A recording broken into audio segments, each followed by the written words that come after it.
ಕೆಲವು ಬದಲಾವಣೆಗಳನ್ನು ಈ ಭಾಗಕ್ಕೆ ಮಾಡಬೇಕು ಅಂತ ಹೇಳಿ ನಾನು ಪ್ರಧಾನಮಂತ್ರಿಗೆ ಭೇಟಿಯಾದಾಗ ಅವರು ಯಾವಾಗಲೂ ಸ್ವಲ್ಪ ನಮಗೆ ಭೇಟಿ ಆಗ್ತಿರ್ತಾರೆ ಅವಾಗ ಯಾಕಂದ್ರೆ ಫಂಕ್ಷನ್ಸ್ಗಳಿರ್ತವೆ. ಆ ಫಂಕ್ಷನ್ಸ್ಗಳಲ್ಲಿ ನಾನು ಭೇಟಿಯಾದಾಗ ಕೇಳೋದು ಬಿಡಲ್ಲ.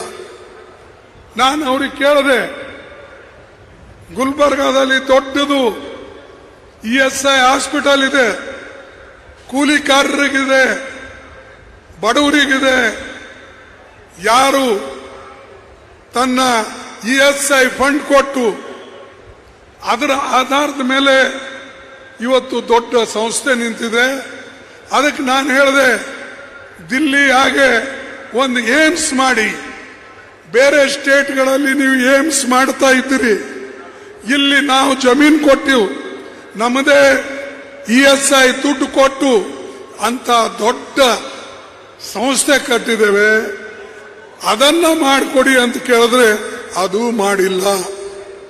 ಬಿಲ್ಡಿಂಗ್ ಇದೆ, ಜಮೀನ್ ನಮ್ದಿದೆ, ಅಥವಾ ಯಾರು ಕಿವಿ ತುಂಬಿದಾರೋ ಗೊತ್ತಿಲ್ಲ, ಒಂದು ಕೆಲಸ ಕರ್ನಾಟಕ ಮಾಡಿಲ್ಲ, ಒಂದು ಕೆಲಸ ಹೈದರಾಬಾದ್ ಕರ್ನಾಟಕ, ಕಲ್ಯಾಣ ಕರ್ನಾಟಕ ಮಾಡಿಲ್ಲ.